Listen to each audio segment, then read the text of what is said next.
Shalom. Shalom. Kembali lagi kita bertemu di Mukjizat Zaman Now. Lebih semangat ya semuanya untuk bertemu di malam hari ini kita. Mari kita sama-sama menyaksikan Mukjizat Zaman Now untuk kita bertumbuh, berkembang bersama-sama. Dalam nama Yesus kita memulai ibadah kita malam hari ini. Mari saya undang semuanya, saudara terkasih, Bapak Ibu, untuk kita satukan hati kita.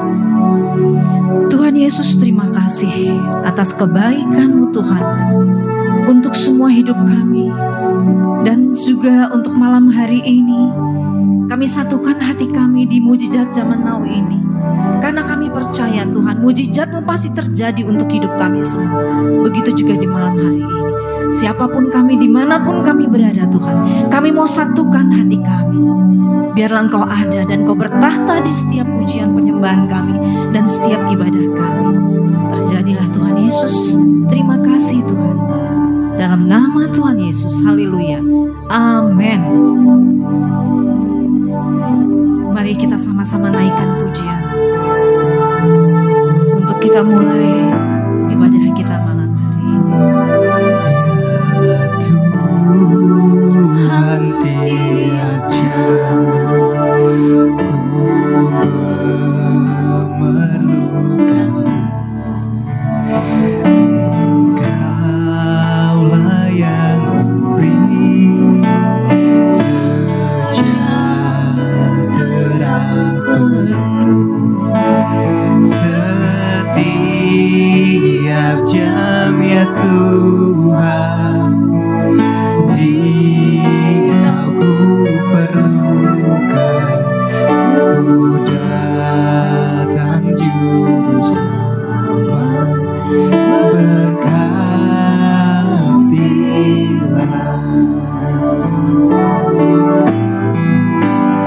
Ya Tuhan, tiap jam ku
sepanjang hidupku, kebenaran-Mu dan perkenanan-Mu mengikutiku sepanjang hidupku.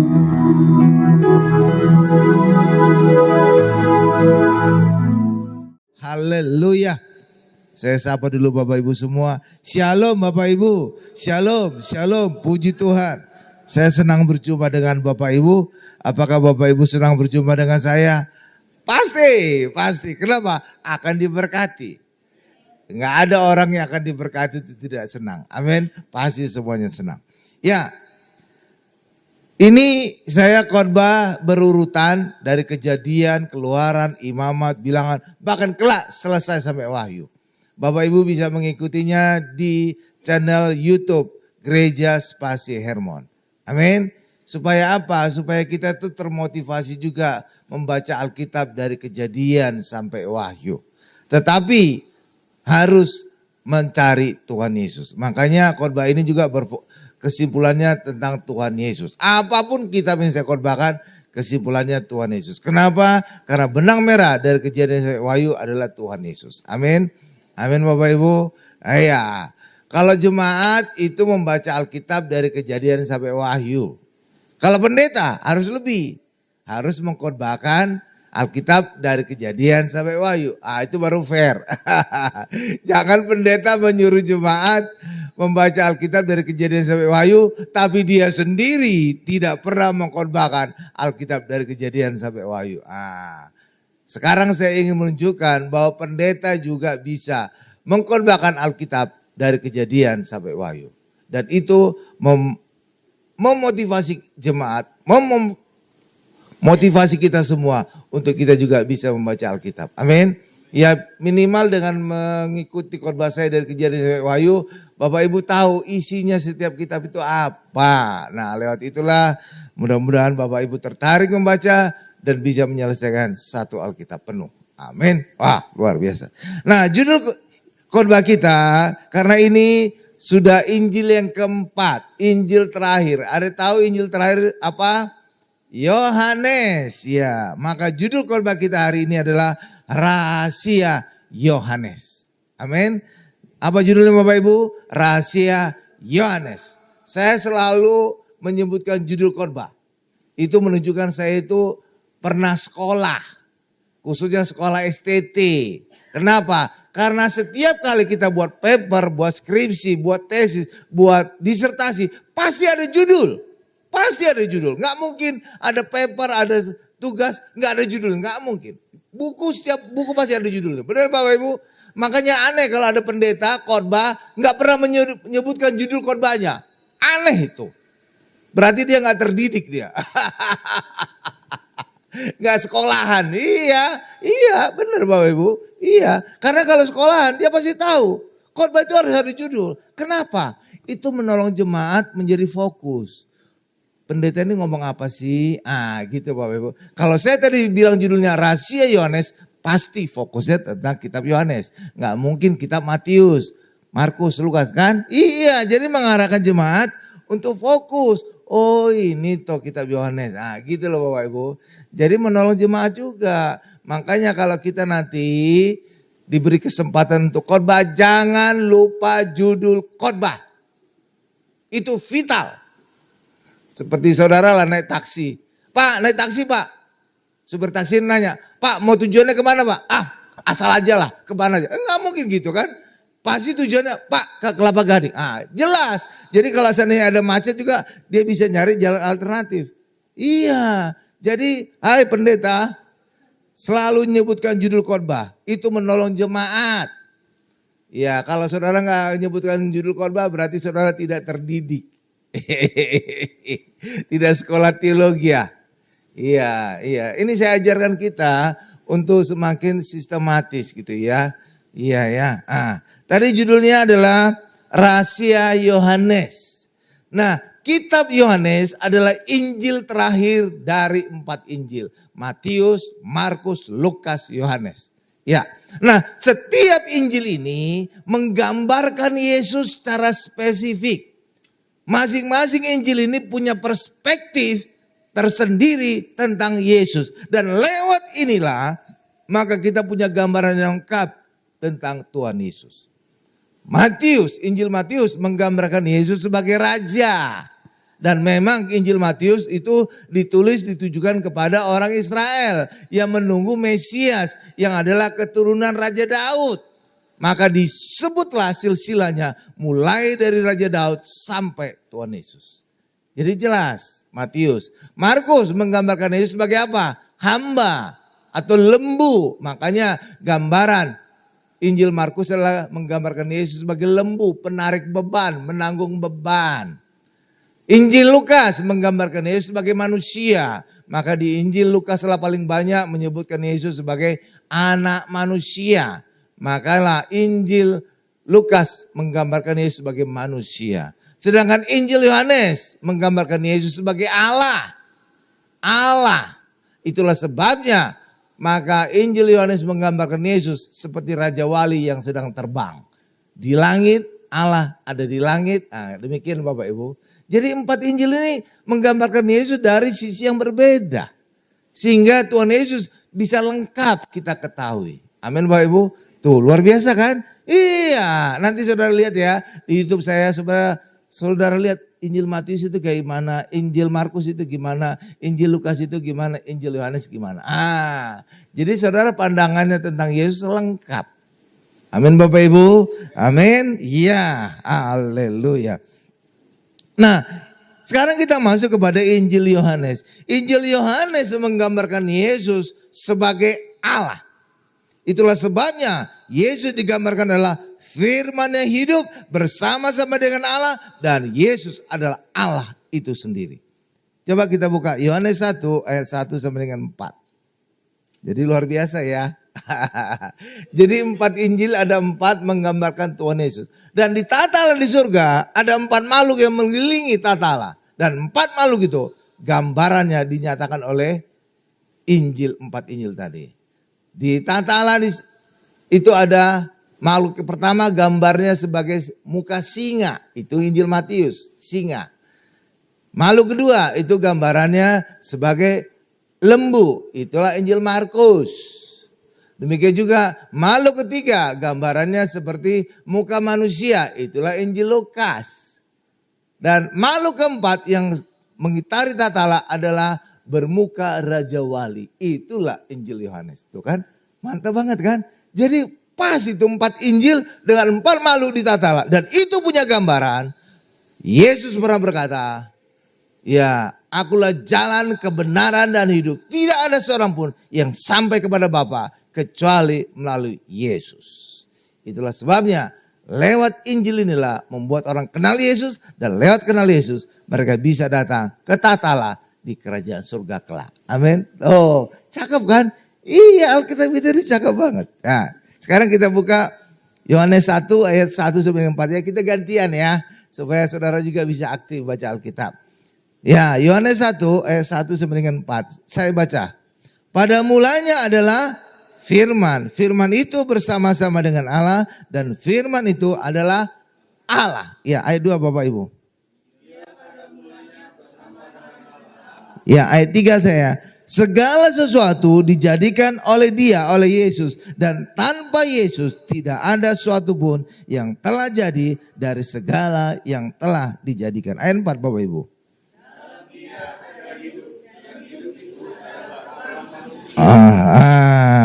Luar biasa ya Bapak Ibu ya.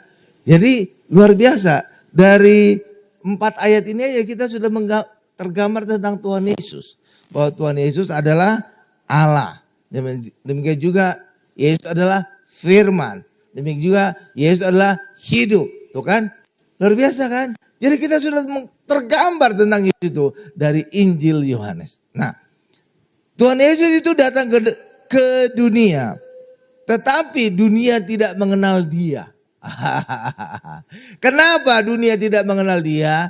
Karena anggapan dunia, anggapan orang Israel tentang Mesias yang ditunggu-tunggu itu berbeda dengan penampilan Tuhan Yesus.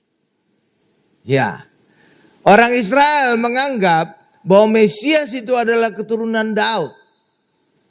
Daud adalah raja Israel yang paling terkenal. Sehingga sampai sekarang bendera orang Israel adalah bintang Daud. Bintang Daud bentuknya bintang itu yang saling tumpang tindih. Ya Bapak Ibu ya. Iya. Hah? Iya kan? Iya, paling terkenal Daud ini Bapak Ibu. Ya. Sehingga apa? Karena Mesias itu keturunan Daud, maka kalau secara logika Yesus itu lahirnya di mana? Di istana. Namanya juga keturunan raja. Benar Bapak Ibu? Iya, istana dong, bukan di kandang domba. Itu beda banget dengan anggapan manusia kan? Beda kan?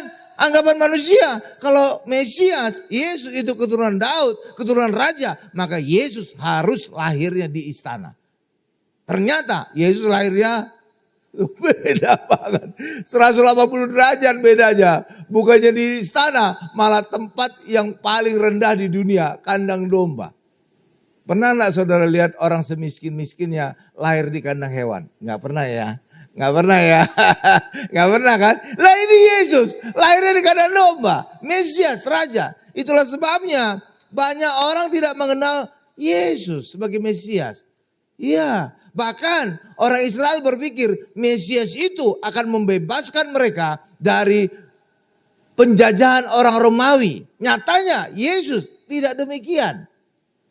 Yesus lebih lagi, bukan hanya membebaskan manusia dari penjajahan, tapi penjajahan dosa dan setan. Tuh kan, beda ya. Iya kan, anggapan orang Israel, Yesus sebagai pahlawan kayak Musa, membebaskan nenek moyang mereka dari Mesir. Oh, Mesias juga nanti pasti akan membebaskan kita dari penjajahan orang Romawi. Nyatanya tidak.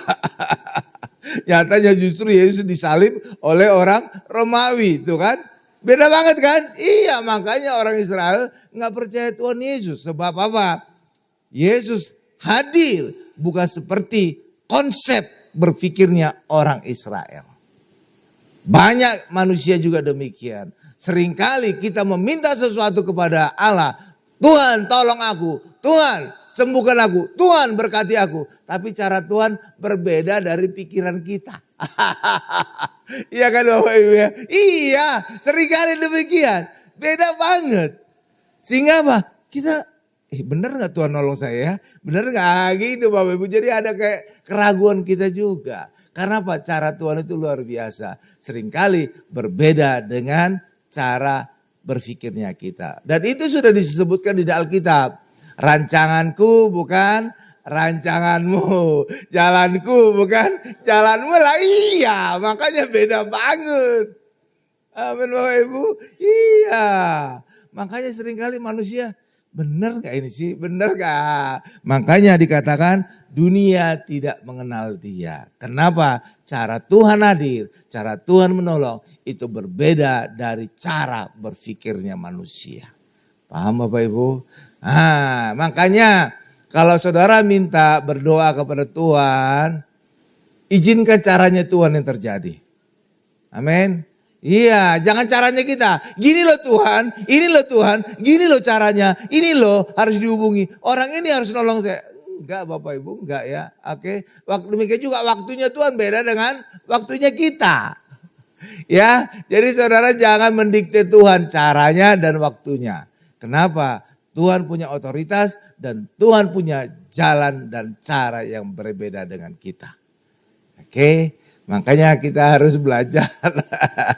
Harus izinkan Tuhan melakukan dengan caranya dan waktunya Tuhan. Amin Bapak Ibu. Iya Bapak Ibu. Haleluya.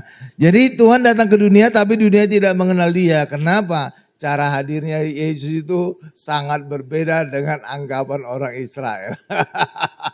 Raja masa lahir di kandang domba. Mana mungkin kan? Mana mungkin kan? Iya. Demikian juga caranya Tuhan itu lihai banget. Menutupi jejak gitu Bapak Ibu. Kenapa? Karena orang Israel berpikiran orang Yudea itu lebih rohani, lebih kudus dibandingkan orang Galilea. Orang Galilea itu dianggap orang sekuler.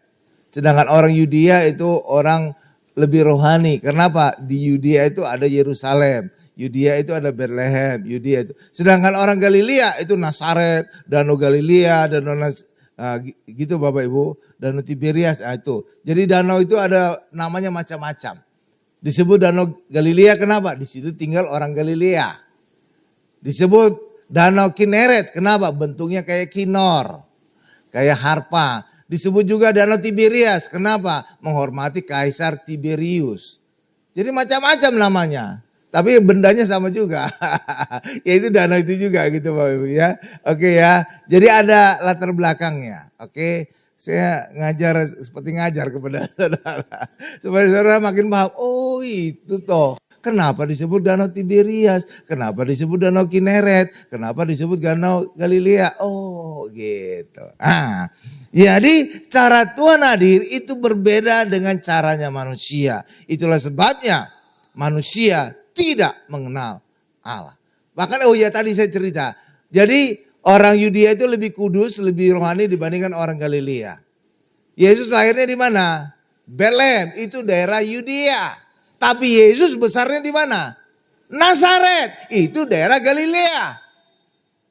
Ya, itulah sebabnya ketika Yesus kemudian nanti besar disebut Yesus orang Nazaret. Padahal sebenarnya Yesus lahirnya di Yudea, di Bethlehem. Tapi besarnya di Nazaret, Galilea. Itulah sebabnya muridnya juga sempat bingung. Emangnya ada yang baik dari Galilea? Iya Bapak Ibu, iya. Kenapa? Selalu orang Israel berpikir yang baik-baik itu selalu datangnya dari Yudea. Yudea itu daerah bawah, Galilea itu daerah atas Bapak Ibu ya. Atau gampangannya daerah Galilea itu dekat sekitar Danau Tiberias atau Danau Galilea. Ya, sedangkan Yudea itu daerah bawah, itu Yerusalem, Bethlehem dan segala macamnya. Oke ya, Yesus lahirnya di Bethlehem tapi besarnya di Nazaret sehingga disebut orang Nazaret. Dan itu cara Allah menutupi identitas Yesus. Ya, muridnya aja bingung, mana ada yang baik berasal dari Galilea. Gitu. Padahal Yesus lahirnya di Bethlehem, di daerah Yudea kan. Itu kan cara Tuhan itu hebat banget menutupi Yesus. Supaya apa? Supaya orang hanya percaya dengan iman. Bukan dengan data-data, bukan dengan fakta-fakta. Amin Bapak Ibu. Hal yang sama juga dengan kita. Orang Kristen hidup dari iman. Bukan dari fakta, bukan dari data. Amin Bapak Ibu. Contoh. Ini contoh kasus. Saudara mungkin berkata, Pak saya sedang sakit. Itu fakta. Itu fakta. Tapi saudara kalau punya iman, maka fakta itu bisa berubah. Saudara sekarang sehat. Oleh bilur Yesus kita sembuh. Nah itu, makanya orang Kristen bukan hidup dari fakta, bukan hidup dari data, tapi hidup dari firman. Dan itulah lewat iman. Amin Bapak Ibu. Jadi apapun kondisi kita, itu fakta. Orang Kristen jangan menghidupi fakta. Tapi orang Kristen harus menghidupi firman bahwa hidup kita akan diberkati, hidup kita akan sehat, hidup kita akan selalu berkemenangan. Firman itu yang harus kita pegang, bukan fakta yang di hidup kita. Amin. Nah, ya kan? Makanya seringkali ya Tuhan itu susah dimengerti oleh orang dunia. Kenapa? Karena seringkali berkebalikan dengan apa yang dikatakan oleh firman. Contoh. Dunia selalu berkata, tunjukkan dulu buktinya baru aku percaya. Aku lihat dulu dengan mata kepalaku sendiri baru aku percaya. Sedangkan firman terbalik. Percaya dulu baru terjadi. Kan terbalik kan? Tuh, maka sering kali nggak bisa klop gitu. Makanya orang dunia susah mengerti tentang orang Kristen. Iya Bu ya. Iya kan? Iya kan? Sama contoh satu lagi. Orang yang terbesar adalah orang yang dilayani. Tapi firman berkata, yang terbesar adalah yang melayani. Oh beda kan? Lihat deh saudara bedanya kan? Beda kan? Karena dunia berkata, kalau aku bos, aku itu dilayani. Bukan melayani. Amin Bapak Ibu. Sedangkan firman Tuhan berkata, yang terbesar adalah yang melayani. Loh kok bisa terbalik ya? Itu loh Bapak Ibu. Makanya seringkali banyak hal-hal yang orang dunia nggak bisa mengerti orang Kristen. Ya kan? Ya kan? Iya. Itulah luar biasa Tuhan kita. Tetapi banyak orang dunia tidak mengenal karena memang benar cara berpikir, konsep berpikir dunia berbeda dengan firman, dengan Tuhan Yesus. Amin. Sehingga banyak orang tidak percaya. Tetapi ketika kita percaya, maka kita akan menjadi anak-anak Allah. Dan anak Allah pasti berkuasa. Jangankan anak Allah, anak presiden aja berkuasa. Bisa merubah semuanya. Cara lihat itu, jangankan anak Allah, anak presiden aja mantap. Gitu. Iya kan? Lah iya dong. Makanya ketika kita percaya, kita menjadi anak Allah. Dan itu bukan hal yang abal-abal, bukan hal yang remeh-temeh. Itu luar biasa. Iya, jangankan anak Allah, anak presiden aja udah luar biasa. Saudara ngerti lah maksud saya. Pokoknya nggak sampai dalam-dalam banget. Supaya ini pendeta ngomong politik atau apa sih ini? Ya Bapak Ibu ya. Nah, coba kita lihat bahwa ketika kita percaya, maka kita menjadi Yohanes 1 ayat 12. Coba kita lihat. Haleluya. Nih saya bacakan. Tetapi semua orang yang menerimanya diberinya kuasa supaya menjadi anak-anak Allah, yaitu mereka yang percaya dalam namanya, dalam nama Yesus. Jadi ketika kita percaya kepada Yesus, kita menjadi anak Allah. Dan anak Allah itu hal yang luar biasa. Amin Bapak Ibu. Saudara bayangkan aja anak presiden. Itu luar biasa, apalagi anak Allah. Di atas segala presiden kan Bapak Ibu ya. Tuh luar biasa kan. Iya, haleluya. Nah, Tuhan Yesus ada di tengah-tengah kita. Tuhan Yesus ada di tengah-tengah kita. Coba Yohanes 1 ayat 14.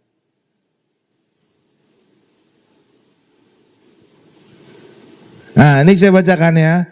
Firman itu telah menjadi manusia. Jadi Yesus telah menjadi manusia. Dan diam di antara kita. Dan kita telah melihat kemuliaannya. Yaitu kemuliaan yang diberikan kepada sebagai anak tunggal Bapa, penuh kasih karunia dan kebenaran. Diam di tengah-tengah kita. Jadi Yesus harus ada di tengah-tengah kita, bukan di luar kita. Makanya di dalam kitab Wahyu kepada jemaat di Laodikia dikatakan Yesus berdiri di depan pintu. Itu tidak boleh terjadi pada orang Kristen.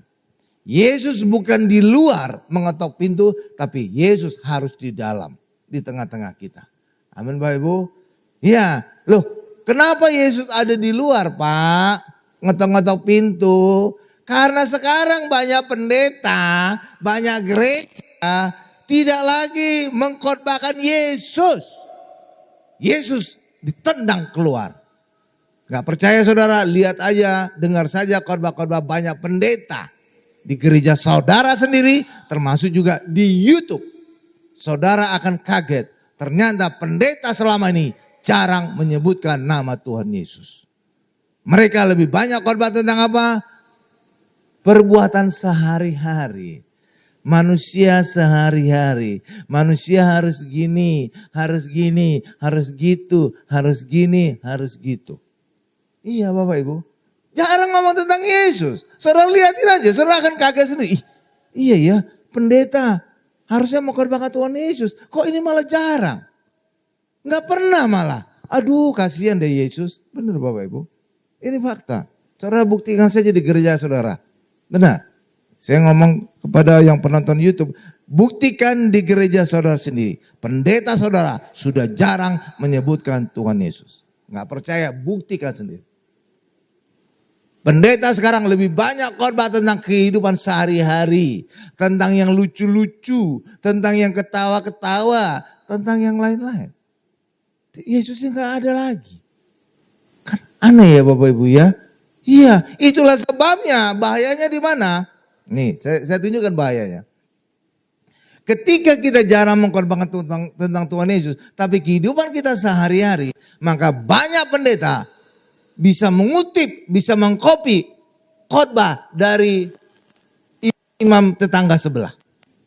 Iya Bapak Ibu. Kenapa? Karena memang mereka nggak ngobain tentang Tuhan Yesus. Kan nggak mungkin kan mereka ngobain Tuhan Yesus kan. Kehidupan sehari-hari kan. Dan mereka banyak kehidupan sehari-harinya bagus sekali. Maka itu di copy. Itu bukan kata orang. Saya sendiri buktinya. Dosen saya doktor dari Amerika. Dosen saya dulu waktu doktor. Dia menunggu khotbah dari juta umat. Ditunggu khotbah paginya. Siangnya dia khotbahkan di gereja dia sendiri. Wow. Saudara lihat itu? Kenapa? Bisa dia karena nggak ngomong tentang Tuhan Yesus. Kehidupan sehari-hari. Tuh. Luar biasa kan Bapak Ibu? Makanya pendeta harus khotbahkan tentang Tuhan Yesus. Ketika kita khotbahkan Tuhan Yesus, maka saudara tidak akan pernah mengcopy dari khotbah tetangga sebelah. Karena tetangga sebelah pasti tidak khotbah tentang Tuhan Yesus. Tuh lihat, bukan kata orang, saya sendiri saksinya. Dosen saya, doktor dari Amerika. Saudara lihat itu? Tuh, dia nungguin khotbah tetangga sebelah. Setelah itu dia khotbahin siangnya. Ya ampun ini, bangga lagi. Dia puja-puja lagi tuh orang. Hebat itu, sukses itu. Punya pesawat terbang, punya helikopter. Rumahnya gede bang. Jadi penggemar diam-diam.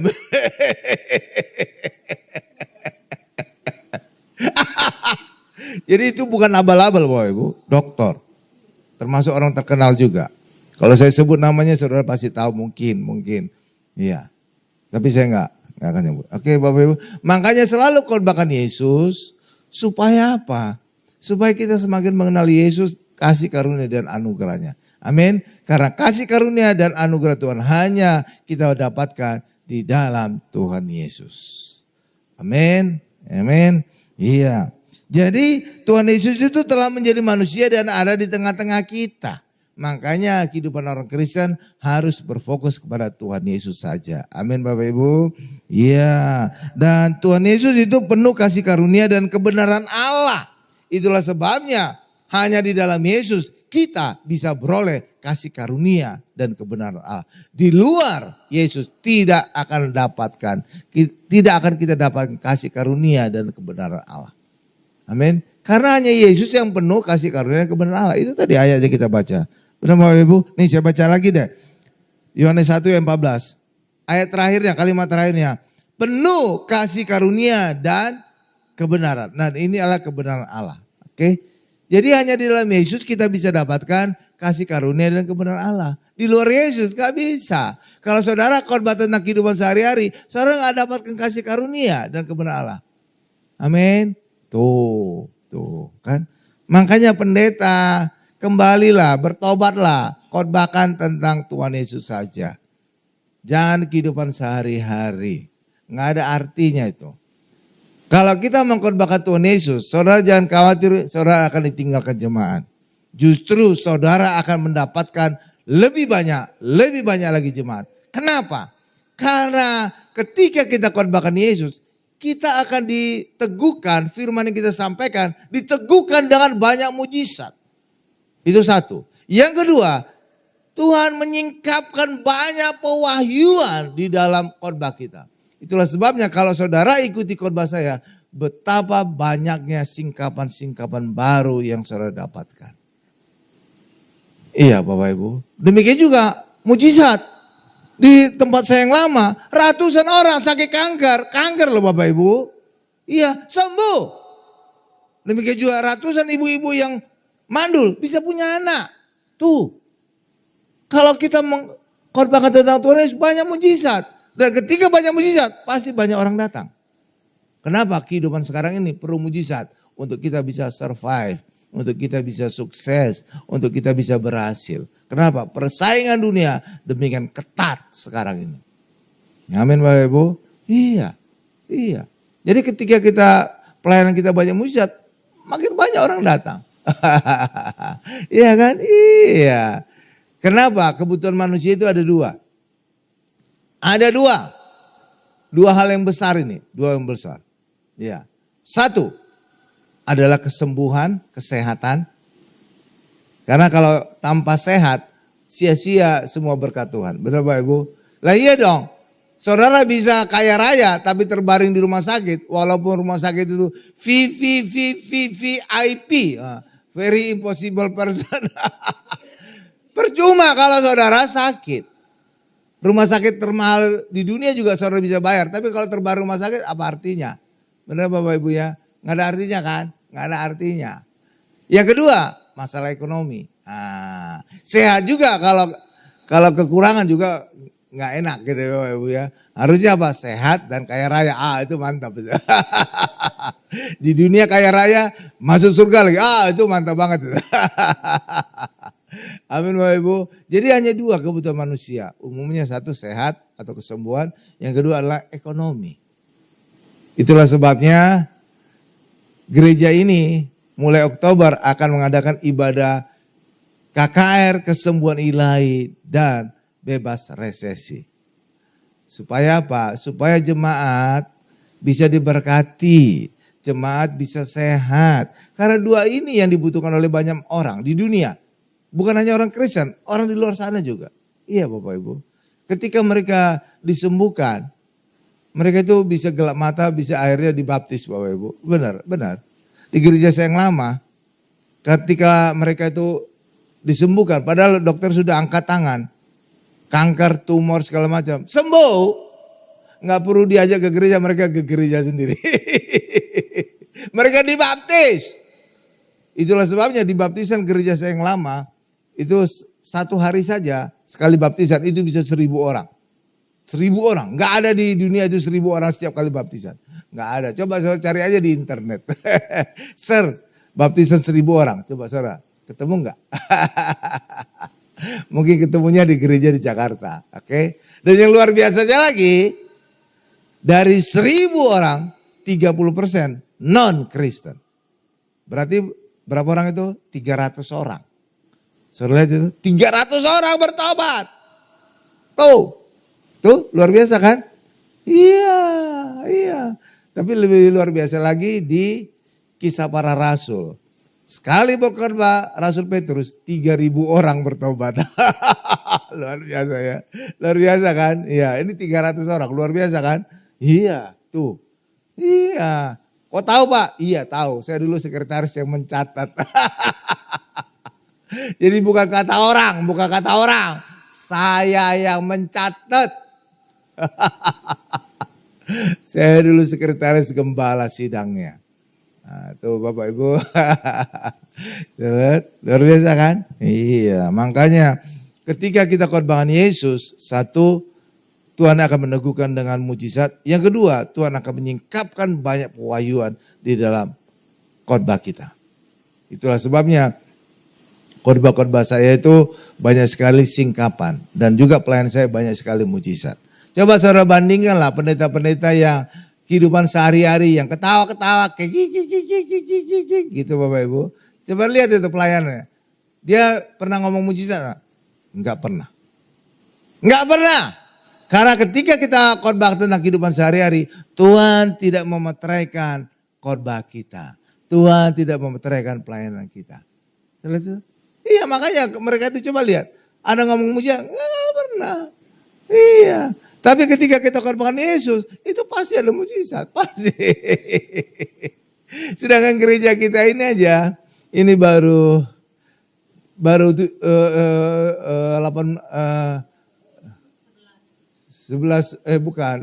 bulan. 8 bulan di Ratu Plaza, 3 bulan di Bekasi. 3 bulan di Bekasi, Jadi 9 bulan di Ratu Plaza, 3 bulan di Bekasi, jadi totalnya 1 tahun. Nanti ulang tahun kita Oktober. Iya. Jadi 9 bulan di Ratu Plaza. 3 bulan kita dulu bukanya di Bekasi.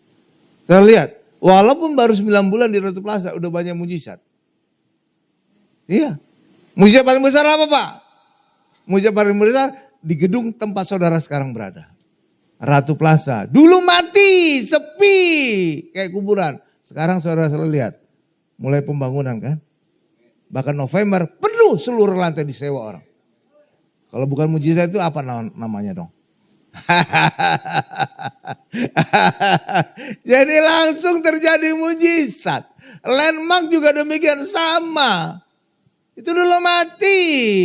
Sekarang sudah mulai banyak penyewa. Kenapa? Karena telah mengundang gereja Mount Hermon hadir di tempat itu. Khotbah di tempat itu. Ketiga gereja hadir. Yesus hadir. Yesus dikhotbahkan. Yesus meneguhkan firman itu dengan tanda dan mujizat. Sehingga landmark sekarang sudah mulai disewa orang lagi. Berarti itu. Jadi banyak mujizat, bukan omon-omon. Pokoknya ada ya presiden terpilih bilang omon-omon. Omon-omon, bukan omon-omon. Ini perkataan khotbah yang penuh dengan kuasa. Amin Bapak Ibu. Iya dong, buktinya nggak bisa terbantahkan. Ratu Plaza ini mati dulu Bapak Ibu. Saudara lihat aja. Iya, sekarang coba saya lihat. Udah ditutup sana, itu mulai pembangunan kan tuh. Iya kan, iya. November seluruh lantai sudah disewa. Apa kalau nggak mujizat itu apa namanya dong? Nanti tiba saatnya nanti pemiliknya akan bersaksi. Nah, saat ibadah KKR, kesembuhan ilahi dan bebas resesi. Nah, pemiliknya bersaksi. Sudah janjian sama saya. Iya benar, benar. Nanti saya yang khotbah itu. Khotbah nanti kesaksian itu pemilik Ratu Plaza. Ya. Kesaksiannya bombastis. Iya, mall dipulihkan. Office building, gedung perkantoran dipulihkan. Itu kan luar biasa. Bukan sekedar memberkati pekerjaan kita aja. Gedung bisa dipulihkan. Luar biasa kan? Iya, tuh dahsyat. Bahkan juga ada seorang keponakan pendeta. Sebelumnya dia sedang nyari kerja, didoakan. Sekarang sudah jadi asisten direktur. Nanti juga saya undang bersaksi itu orang. Luar biasa ya. Ini ya makanya pokoknya kalau kita khotbah tentang Tuhan Yesus itu diteguhkan dengan mujizat. Dan juga yang kedua adalah kita disingkapkan pewahyuan-pewahyuan yang baru. Iya, kayak terbuka semua gitu. Oh iya. Nah, sekarang coba kita perbandingkan Tuhan Yesus dengan hukum Taurat. Tentang hukum Taurat, coba Yohanes 1 ayat 17. Banyak kali orang Kristen tidak bisa membedakan Tuhan Yesus dengan hukum Taurat. Padahal itu dua hal yang berbeda.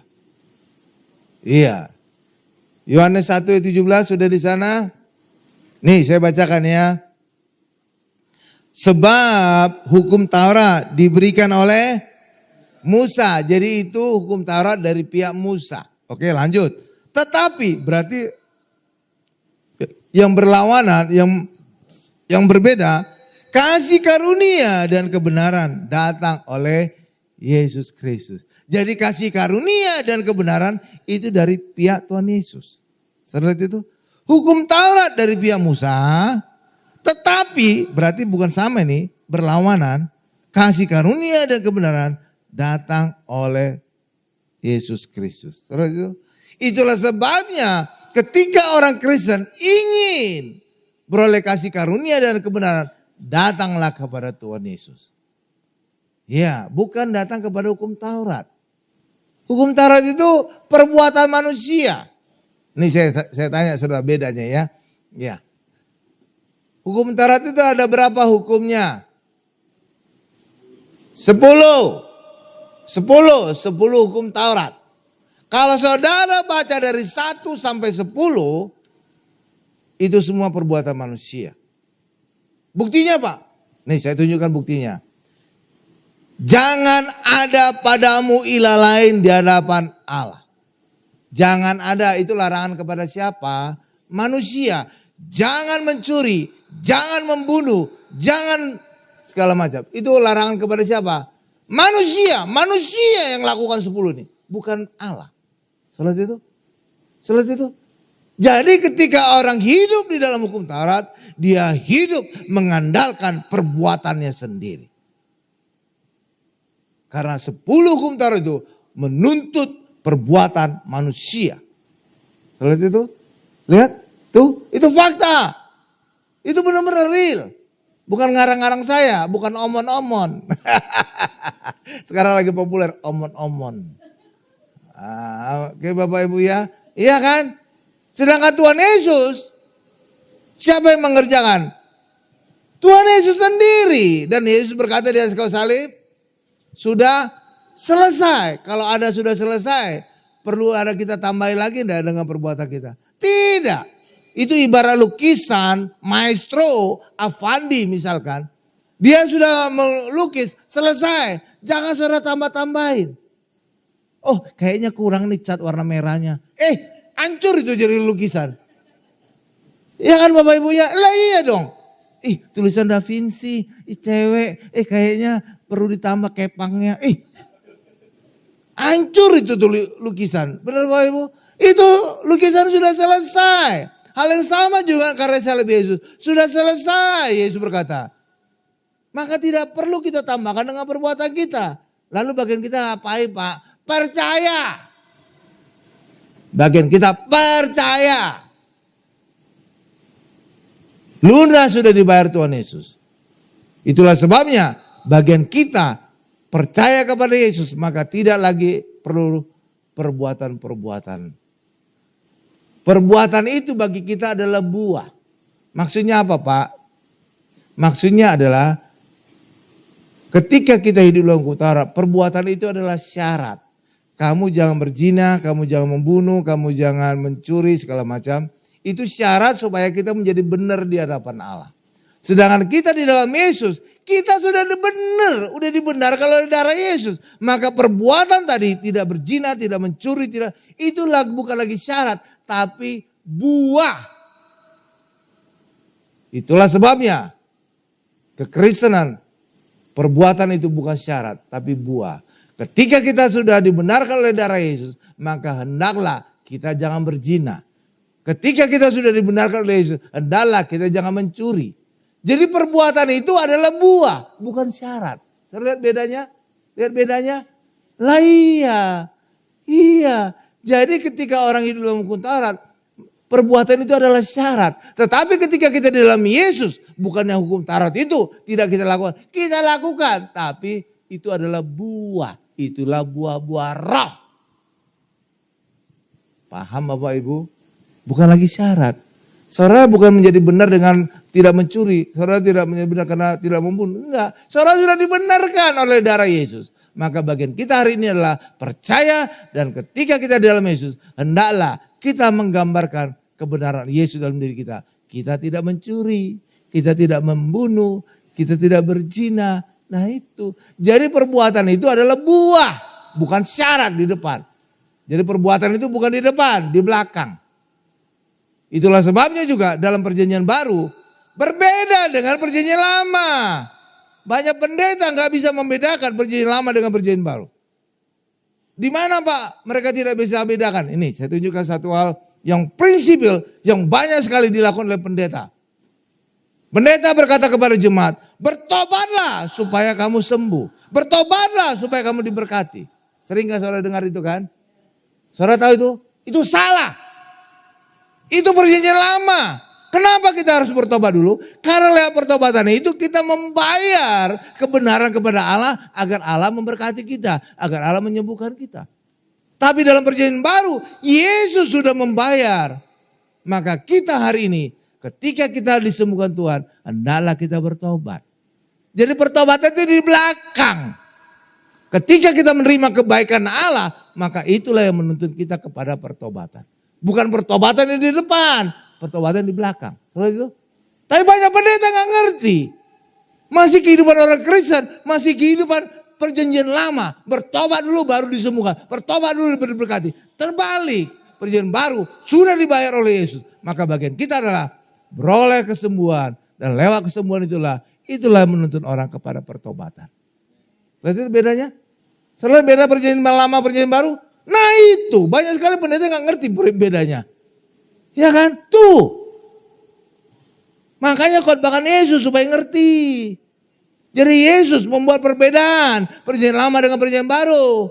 Yesus membayar semua. Lunas. Itulah sebabnya kita bisa dapatkan terlebih dahulu. diberkati dulu, disembuhkan dulu. Barulah itu yang menuntun orang kepada pertobatan. Kalau itu bedanya? Nah, beda perjanjian lama dengan perjanjian baru. Jadi pendeta belajar. Nah, iya biar ngerti. Karena banyak kesalahan pendeta. Iya kan, di rumah sakit gitu kan. Kamu bertobat ya supaya kamu sembuh. Terbalik itu. Kalau dia sembuh Bapak Ibu saudara kan, saudara gak perlu dia ngajak ke gereja, dia akan ke gereja sendiri.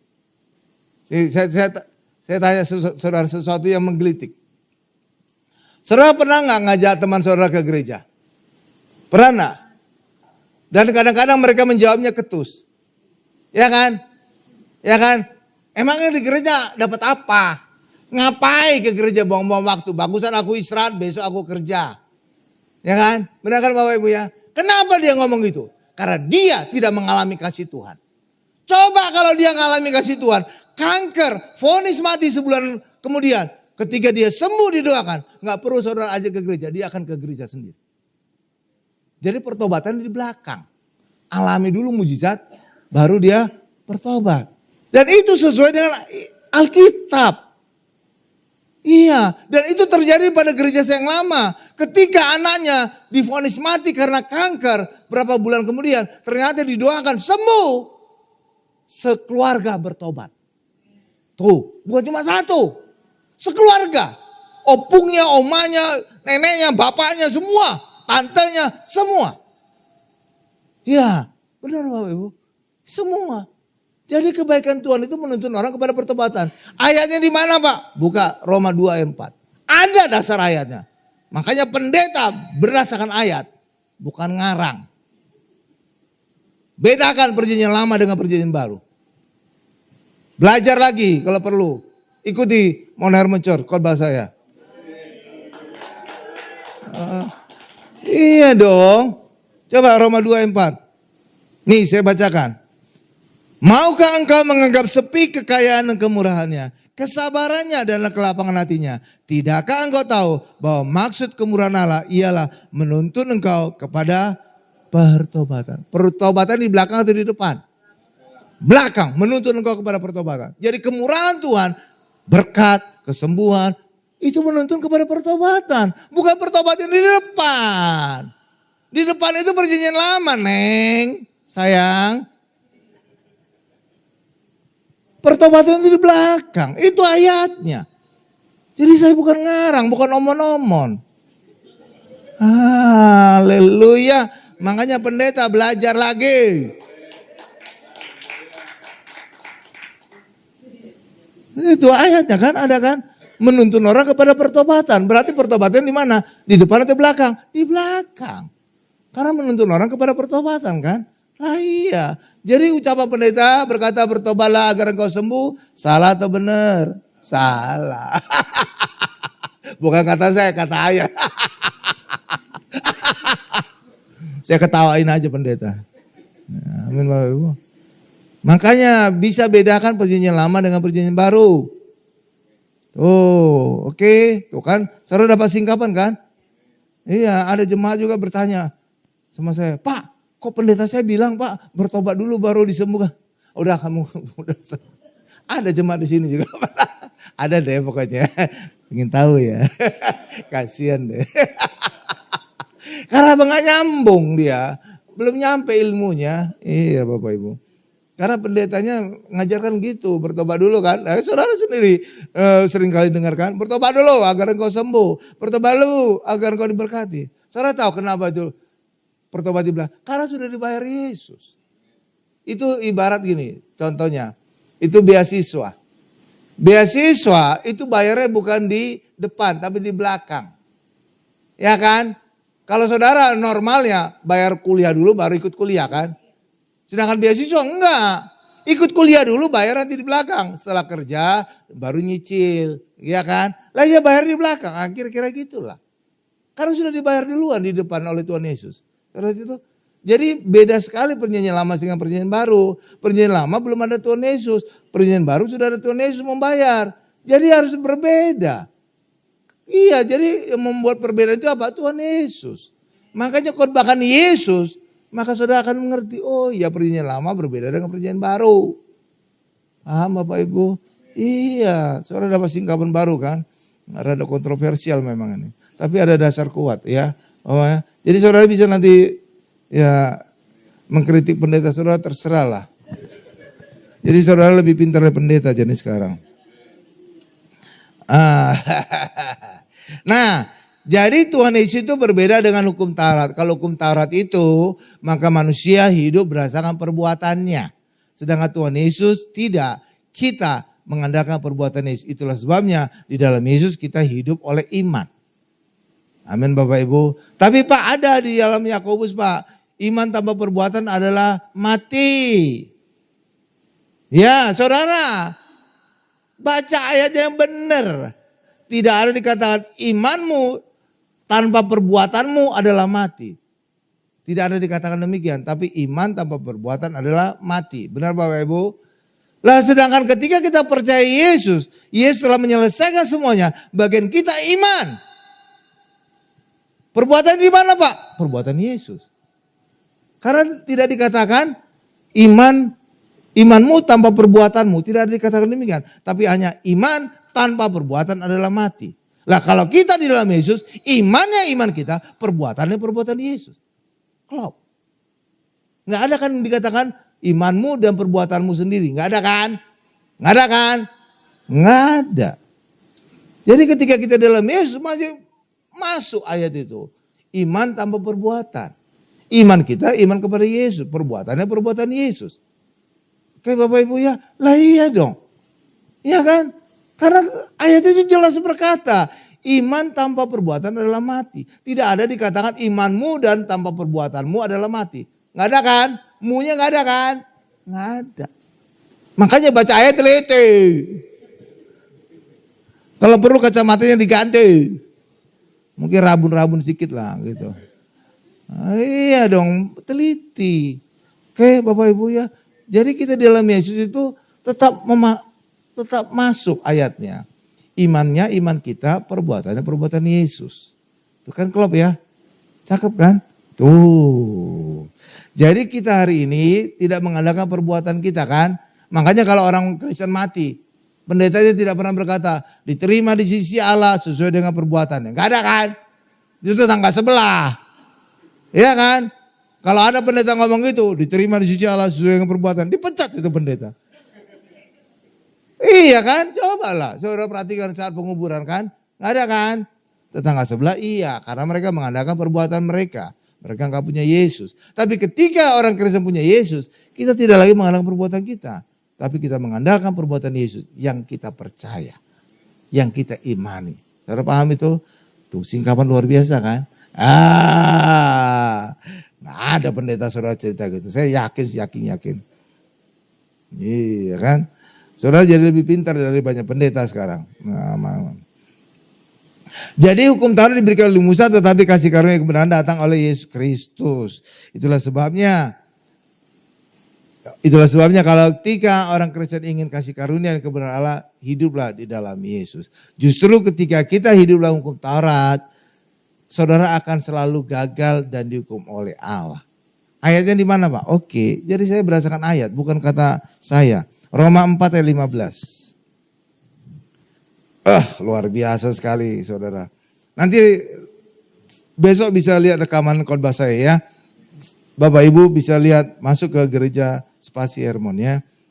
Share ke pendeta saudara. Ya, supaya mereka belajar. Iya.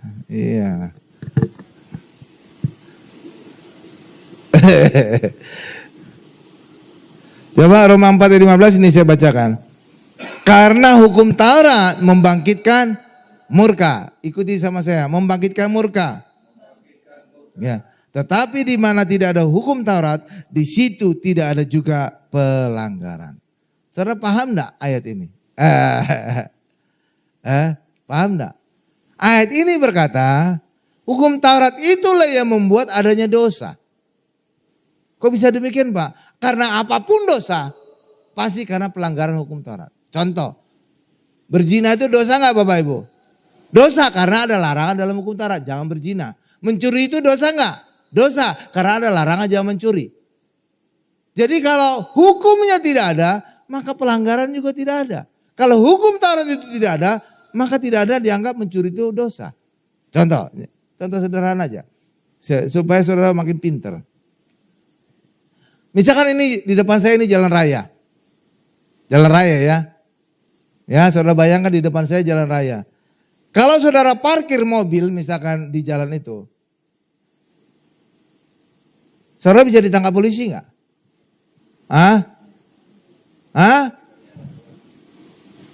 Bisa ditangkap polisi enggak kalau parkir di pinggir jalan?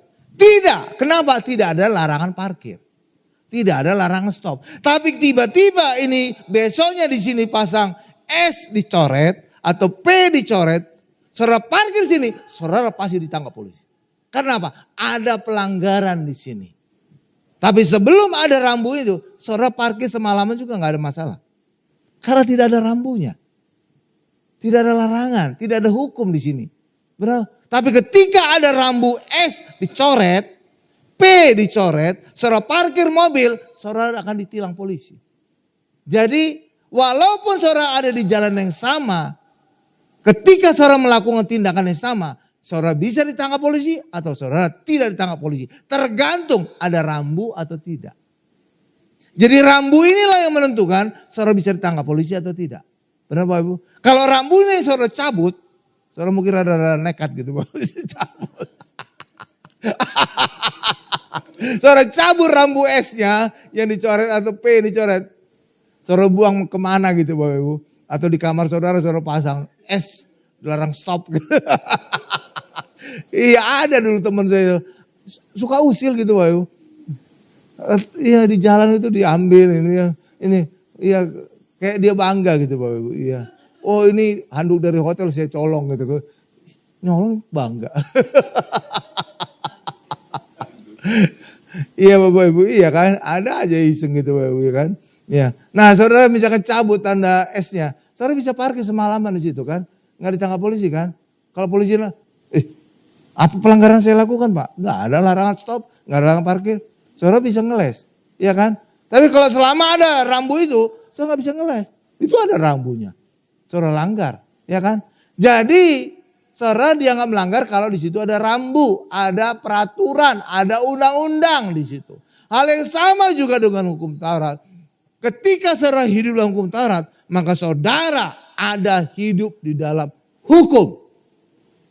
Saudara tidak boleh berzina, saudara tidak membunuh, saudara tidak segala macam. Itulah sebabnya ketika orang hidup dalam hukum Taurat, orang akan selalu gagal. Kenapa selalu gagal Pak? Karena hukum Taurat itu sempurna. Manusia tidak sempurna. Maka pasti ada salah satu hukum yang dilanggar. Dan ketika hukum dilanggar, saudara pasti akan dihukum oleh Allah. Tapi ketika saudara tidak lagi hidup dalam hukum Taurat, tapi hidup dalam Yesus, maka tidak ada rambu lagi di situ. Dosa apa lagi? Saudara paham? Saudara paham? Itu ibarat tadi mencabut rambut tadi di jalan. Yesus telah menggenapi. Amin Bapak Ibu. Loh kok Pak, kok bisa gitu Pak? Kok saya dalam Yesus kok saya nggak ada tuntutan lagi? Itu ibarat gini Bapak Ibu. Saudara cicilan rumah. Saudara kalau cicilan rumah, kredit rumah, KPR, maka saudara harus punya kewajiban untuk membayar cicilan rumah. Benar Bapak Ibu? Selama saudara belum lunas, maka harus membayar. Tetapi ketika sudah lunas, saudara perlu bayar lagi enggak?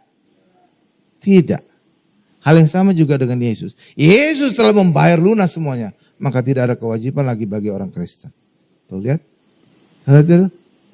Bagi siapa yang tidak ada kewajiban lagi? Bagi orang yang di dalam Yesus. Bagi orang yang percaya Yesus. Ya kan Bapak Ibu sama seperti juga. Seorang bapak beli rumah. Yang membayar siapa? Bapak itu sendiri kan. Tapi siapa ya yang boleh tinggal di rumah itu? Siapapun yang bersama-sama dengan bapak itu. Istrinya, anaknya, pembantunya, tukang kebunnya semua boleh kan tinggal di rumah itu kan. Padahal yang membayar siapa? Hanya satu bapak aja. Ya kan? Jadi semua orang yang ada bersama dengan bapak itu bebas tinggal di rumah itu tanpa perlu harus membayar. Karena sudah dibayari oleh bapaknya. Hal yang sama juga dengan Yesus. Yesus telah membayar semua tuntutan Allah. Itulah sebabnya kita di dalam Yesus yang bersama Yesus bebas dari hukuman Allah. Tuh, sama dengan rumah tadi. Lihat itu? Lihat itu? Jadi yang membayar cuma satu orang, Yesus. Tapi ketika kita di dalam Yesus, dianggap lunas. Seperti Bapak tadi. Bapak itu aja yang membayar rumah tadi, tapi semua orang yang tinggal sama-sama Bapak itu bebas pakai rumah itu. Dianggap sudah lunas membayar. Hal yang sama juga dengan Yesus. Yesus saja yang membayar, tapi setiap kita di dalam Yesus dianggap lunas oleh Bapa yang di surga. Paham? Makin pintar saudara. Hah? Jadi kita tidak perlu lagi membayar, udah dibayar oleh Bapak kita. Kayak Bapak tadi membayar rumah tadi, cuma satu aja dia yang bayar. Tapi seluruh orang bisa tinggal bersama-sama dengan dia. Pakai gratis rumah itu, benar kan? Ah iya, sama dengan Yesus. Tapi kita harus tinggal sama Yesus. Harus bersama Yesus. Sama dengan Bapak tadi, kalau dia punya anak, tapi anaknya sekolah di luar negeri, anak itu tidak bisa menikmati rumah itu. Karena tidak bersama dengan Bapak itu. Walaupun dia anaknya si Bapak. Tapi karena dia tidak tinggal bersama si Bapak, dia tidak bisa menikmati rumah itu. Hal yang sama juga dengan kita, kalau kita tinggal di dalam Yesus, percaya Yesus, maka dianggap lunas oleh Bapa kita di surga. Tapi kalau kita jauh dari Yesus, kita harus membayar semua tuntutan Allah. Paham Bapak Ibu? Tuh, pinter kan sekarang kan? Tuh, soalnya tingkatan doktor sekarang. Iya Bapak Ibu, benar. Oh iya. Nah, Tuhan Yesus adalah Allah Bapa. Tuhan Yesus adalah Allah Bapa. Coba Yohanes 14 ayat 6 sampai 11. Kita gantian baca ya. Nah, setelah itu ya ada udah berapa menit saya khotbah. Soalnya terlalu semangat. Saya semangat sekali. Oh, satu jam. Saya semangat sekali Bapak. Ada asap di atas kepala saya. Ya, sebentar lagi Bu. Sebentar lagi. 2 jam lagi. Satu. Nih, Yohanes 14 ayat 6 sampai 11. Kata Yesus kepadanya, Akulah jalan, kebenaran dan hidup. Tidak ada seorang pun yang datang kepada Bapa kalau tidak melalui Aku. Bapak Ibu, ayat 7.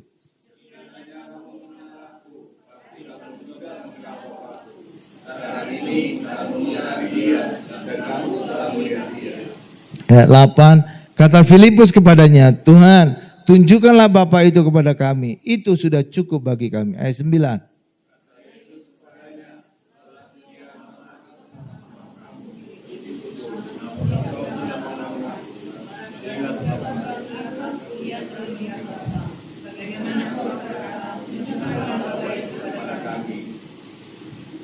Ayat 10. Tidak percayakah engkau bahwa aku di dalam Bapa dan Bapa di dalam aku? Apa yang aku katakan kepadamu? Tidak aku katakan dari diriku sendiri. Tetapi Bapa yang diam di dalam aku, dialah yang melakukan pekerjaannya. Ayat 11, Bapak Ibu.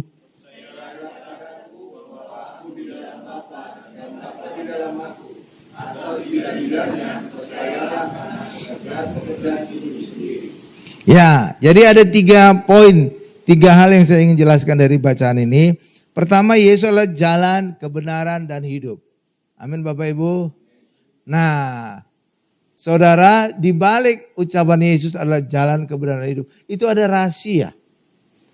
Saudara tahu bait Allah enggak? Kalau ketika baca perjanjian lama. Bait Allah itu ada dibagi 3. Ruang Maha Kudus, ruang kudus, dan halaman. Benar Bapak Ibu? Ya. Nah, setiap ruangan-ruangan ini ada pintunya masing-masing. Kalau kita dari luar masuk ke bait Allah, itu kita mulai masuk ke halaman. Maka pintunya ini namanya jalan. Pintu masuk ke halaman itu namanya jalan. Lalu masuk lagi terus. Nah, kita akan masuk ke ruang kudus. Di sini ada pintu lagi. Inilah kebenaran. Namanya pintunya kebenaran. Masuk lagi terus. Masuk ruang Maha Kudus. Ada pintu lagi. Inilah namanya hidup. Jadi bait Allah itu ada 3 pintu, masuk ke halaman, masuk ruang kudus, masuk ruang Maha Kudus. Ini adalah 3 pintu dan pintu itu namanya jalan, kebenaran, dan hidup. Dan itu punya gambaran apa? Itu gambaran Yesus. Jadi kalau orang dari luar ingin masuk ke hadirat Allah harus lewat Yesus. Gitu loh Bapak Ibu. Nah, itulah sebabnya tanpa melewat Yesus tidak ada orang yang sampai kepada Bapa. Nah Itu artinya Bapak Ibu. Saudara paham? Itu satu. Yang kedua, mengenal Yesus itu mengenal Bapa. Ya, mengenal Yesus adalah mengenal Bapa. Maksudnya apa sih Pak? Kalau kita melihat Yesus, maka kita akan mengenal Bapa. Iya Bapak Ibu. Jadi contohnya ada, misalkan ini. Saudara mungkin gak kenal opung saudara, opa saudara. Benar ya, saudara gak kenal kan, mungkin waktu saudara lahir dia sudah meninggal, opa saudara, opung. Tapi saudara kira-kira bisa melihat gambaran tentang opa saudara dari bapak saudara, anak dari opung saudara. Ya kan, cara ngomongnya, cara bicaranya, kira-kira sifatnya. Itu. Jadi walaupun saudara tidak mengenal opa saudara, tidak mengenal opung saudara, tapi saudara bisa mengenal opa opung saudara lewat bapak saudara yang adalah anak dari opa saudara. Saudara itu? Iya kan, mukanya mirip, karakternya mirip, ya kan, sifatnya mirip. Nah itu, hal yang sama juga dengan Tuhan Yesus. Tuhan Yesus Allah yang hadir di dunia, lewat kehadiran Yesus, maka kita bisa mengenal Allah kita yang di surga. Amin. Jadi Allah kita bukan Allah yang abstrak, tapi Allah kita bisa kita kenal lewat anaknya. Nah gitu, paham Bapak Ibu ya? Tuh gitu. Iya, jadi ini dia. Makanya Tuhan Yesus juga menegur Filipus yang tidak mengenal Yesus. Iya, tunjukkanlah Bapa kepada kami, itu sudah cukup. Iya, Yesus menegur, sudah sekian lama aku bersama-sama engkau Filipus. Kamu rada on juga Filipus. Mengenal anak, mengenal Yesus adalah sudah mengenal Bapa. Sama seperti kita juga mengenal opung kita, opa kita, cukup kita mengenal orang tua kita. Karena orang tua kita ada anaklah opung kita. Saudara paham itu? Iya. Iya kan? Iya. Paham Bapak Ibu? Iya. Jadi ketika kita juga percaya kepada Yesus, kita bisa melakukan hal-hal yang besar. Iya. Seperti apa Pak hal-hal besar? Saudara tahu hal-hal besar? Iya, karena zamannya sudah berbeda. Tuhan Yesus menyembuhkan orang umumnya langsung sentuhan atau berkata, ya pulanglah anakmu sudah sembuh, sehat gitu ya. Zaman sekarang Bapak Ibu, tidak harus kita berjumpa, lewat handphone juga kita bisa doakan orang. Zaman dulu ada handphone enggak? Enggak ada kan. Sekarang sudah ada handphone, kita bisa doakan. Amin. Saya doakan ada seorang Romo di Eropa sana, saya enggak sebut tempatnya, saudara nanti langsung tahu soalnya. Iya. Pusat gereja di Eropa sana Bapak Ibu, seorang Romo kanker prostat. Beberapa kali saya doakan di mimbar ini. Dan puji Tuhan, kankernya sembuh. Tanpa sentuhan, tanpa kenal orang, didoakan sebut namanya sembuh. Berarti itu? Ya Romo loh Bapak Ibu, bukan orang abal-abal ya. Apalagi di pusat gereja itu Bapak Ibu. Iya. Kanker prostat. Iya Bapak Ibu. Luar biasa kan? Tuh. Iya, jadi bisa lebih dari yang Yesus lakukan. Amin Bapak Ibu. Iya, itu memang kata firman Tuhan. Barang siapa yang percaya kepada Tuhan Yesus, maka kita akan bisa melakukan pekerjaan-pekerjaan yang dilakukan oleh Tuhan Yesus, bahkan lebih besar dari itu. Kenapa? Zaman sekarang sudah ada teknologi, lewat handphone kita bisa doakan orang jarak jauh. Amin. Iya. Oke. Demikian juga Tuhan Yesus juga menjanjikan Roh Kudus. Ya, Roh Kudus mengajarkan dan mengingatkan semua perkataan Tuhan Yesus. Kita diingatkan, kalau saudara diingatkan oleh Roh Kudus, berarti sebelumnya saudara sudah ingat atau belum tahu sama sekali? Bapak Ibu, harus sudah tahu lebih dulu, cuma lupa. Bukan sama sekali nggak tahu. Kalau nggak tahu diingatkan apa? Ya kan? Jadi saudara diingatkan ketika saudara sudah tahu. Itulah sebabnya Roh Kudus mengingatkan firman. Ya, yang saudara pernah baca. Yang saudara pernah dengar. Tapi bukan yang saudara belum pernah baca. Apa yang diingatkan kalau belum baca Alkitab? Saudara itu tuh. Jadi Roh Kudus mengingatkan ketika saudara juga aktif membaca Alkitab. Maka Roh Kudus akan mengingat, ini loh ayatnya, ini loh. Gitu boy. Tapi kalau saudara nggak pernah baca Alkitab, apa yang diingatkan? Jadi saudara diingatkan ketika saudara lupa. Bukan belum pernah. Oke. Nah, ketika kita juga dipimpin oleh Roh, maka kita juga akan berbuah-buah Roh. Amin Bapak Ibu. Itulah sebabnya kekristenan itu bukan lagi perbuatan baik itu sebagai syarat, tapi adalah buah-buah Roh. Amin. Oke. Tuhan Yesus adalah pokok anggur. Tuhan Yesus juga adalah pokok anggur. Ayat ini berkata, saya nggak usah baca Bapak Ibu, sekarang sudah 1 jam lebih ini pasti. Yesus adalah pokok anggur. Dan kita adalah carang-carangnya atau ranting-rantingnya. Buah anggur ada di mana? Di ranting atau di akar? Di ranting. Benar Bapak Ibu? Di ranting ya. Katakan sama saya, buah ada di ranting. Kenapa saya ingin ngajak saudara ngulang ini? Karena banyak sekali orang Kristen, dia bukan bertindak sebagai ranting, nempel kepada Tuhan, tapi dia bertindak sebagai akar. Dia yang berusaha keras, dia berusaha ini lakukan ini, dia lakukan ini, lakukan. Lalu dia bertanya kepada Tuhan, Tuhan, kok saya tidak diberkati? Lah iya, kamu tidak diberkati buah anggur karena kamu bertindak sebagai akar, bukan carang. Tuh, lihat nih, banyak kesalahan orang Kristen. Karena dia bertindak sebagai akar. Sedangkan buah anggur ada di carang, ada di ranting. Jadi bagian ranting apa? Menempel kepada Tuhan.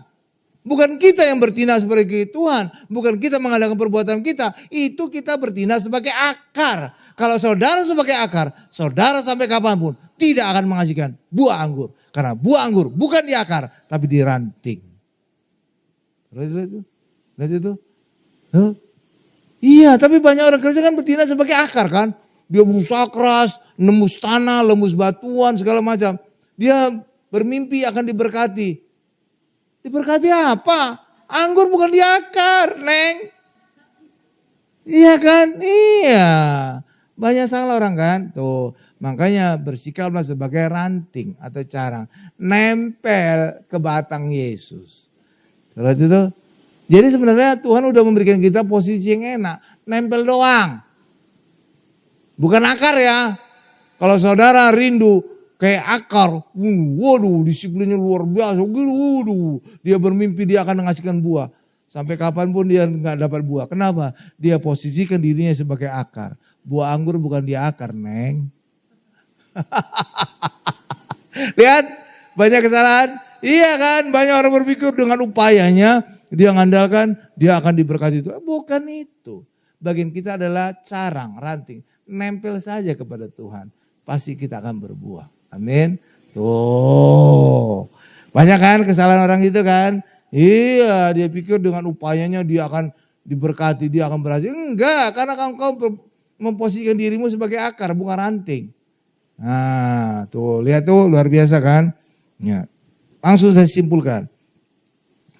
Sesuai dengan tujuan Injil Yohanes menggambarkan Tuhan Yesus sebagai Allah. Maka orang Kristen yang membaca Injil Yohanes akan semakin mengenali Yesus sebagai Allah dan di dalam Allah Bapa. Yang kedua, jika tidak maka Tuhan Yesus akan memarahi kita seperti Filipus yang dimarahi oleh Yesus karena tidak mengenal Yesus sebagai Allah. Amin Bapak Ibu.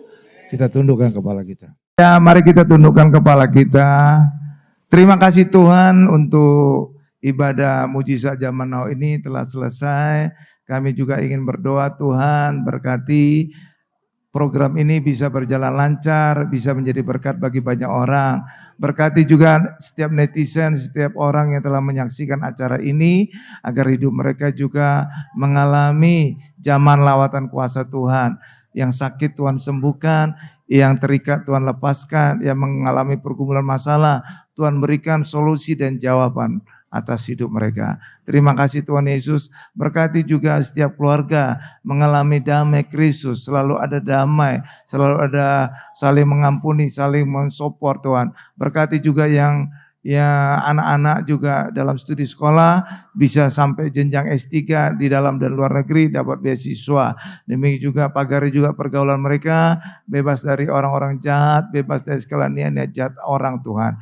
Diberkati juga Tuhan gereja Mount Hermon agar bisa menjadi saluran berkat bagi Tuhan bagi setiap jemaat yang hadir. Bahkan juga acara online ini bisa menjangkau sampai ke ujung bumi sehingga amanat agung Tuhan Yesus terjadi, terlaksana. Sehingga banyak orang percaya Yesus dan diselamatkan. Terima kasih Tuhan agar program mujizat ini terus berlangsung Tuhan dan menjadi berkat bagi banyak orang. Dalam nama Yesus kami akan akhiri doa ini dengan berkat Tuhan. Mari kita yang menyaksikan acara ini angkat tangan kita, siapkan hati kita untuk menerima berkat-berkat dari Allah Bapa yang Maha Kuasa.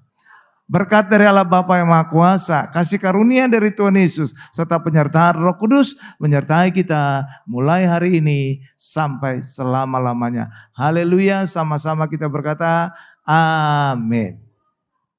Baik Bapak Ibu semuanya, saudara terkasih, kita sudah menerima berkat mujizat Tuhan malam hari ini dan sudah terima kasih untuk yang bergabung pada malam hari ini. Bapak Ibu, jangan lupa kita bergabung terus di mujizat zaman now selanjutnya. Tuhan Yesus memberkati kita semua.